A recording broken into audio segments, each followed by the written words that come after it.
Hello guys, আসসালামু আলাইকুম। আজকে সন্ধ্যাবেলা আমি ফ্রিজ থেকে চালের গুঁড়ি বের করে নিয়েছি। তো আজকে আইনের অপু খাইতে চাইতেছে বাপা পিঠা। তো আজকে আমি সন্ধ্যার নাস্তায় বাপা পিঠা বানাবো। সেজন্য আমি এখানে ফ্রিজ থেকে চালের গুঁড়ি, ঠান্ডা গুঁড়ি তো নিয়ে নিছি। আর এখানে আমি পানিটা একটু কুসুম গরম করে নিছি যাতে গুঁড়িগুলো মাখতে পারি। আর এখানে খেজুরের গুড় আছে, আর এগুলো দিয়ে আমি এখন বানাবো, বুঝছেন? যে আপনারা সবাই দেখতে থাকেন আমি কিভাবে এগুলো রান্না বানাই, পিঠাটা বানাই আর কি। ঘুরে প্রচুর ঠান্ডা, হাত হাত ব্যথা হয়ে যায়।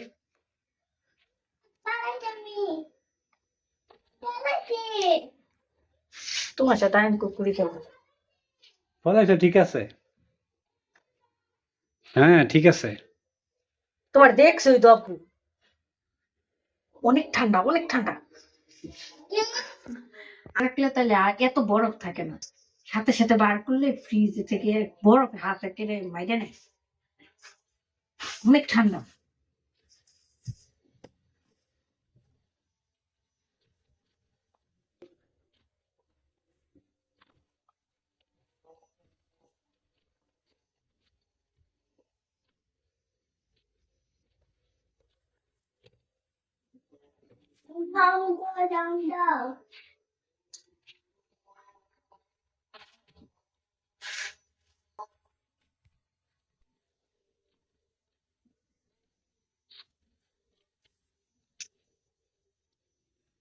আমার হাতের মধ্যে কোনো বসে গেছে।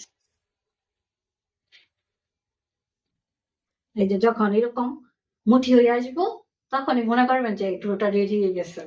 বাবা পিঠা বানানোর জন্য এটাই সহজ পদ্ধতি। যখন মুঠি হয় তখনই বোঝা যায় যে হ্যাঁ, পিঠাটা হইল। তো এখন একটা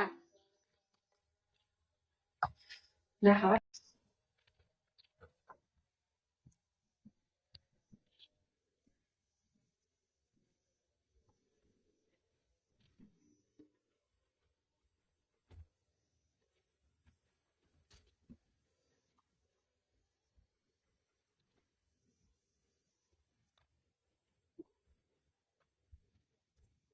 দেখে দাও, এই যে আমি কি করতেছি, পিঠে বানাইতেছি। এবার দাদা, এবার বলে রাখেন, আসে বলে রাখেন।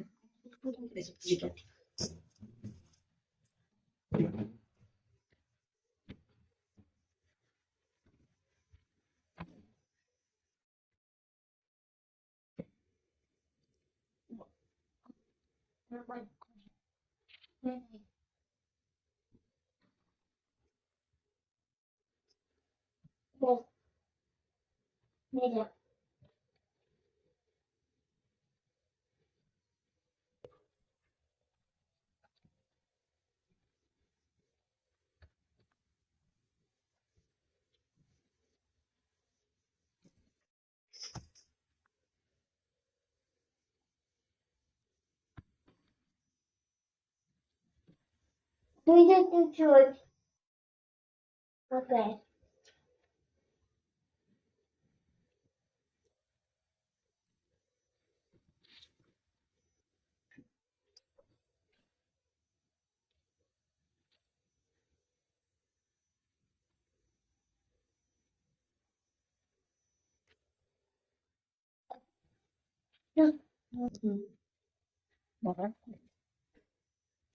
অনেকে এই চালনির মাধ্যমে ভাপা পিঠার গুঁড়িগুলো চাইরা থাকে, তারা বুঝে কতটা কষ্ট করতে হয়। এই চালনির ছিদ্রের মধ্যে গুঁড়িগুলো আটকে থাকে, তখন সহজে পড়ে না।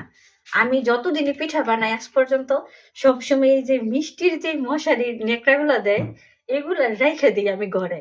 কারণ এগুলা দিয়ে অনেক দ্রুত ওই মানে চালা যায়, আর অনেক মসৃণ। দেখো কত মিহিন হয়। এটা দিয়ে অনেক সহজ, মানে কোনো পরিশ্রম নাই, অনেক সহজেই করা যায়। তুই তো বিদ্যে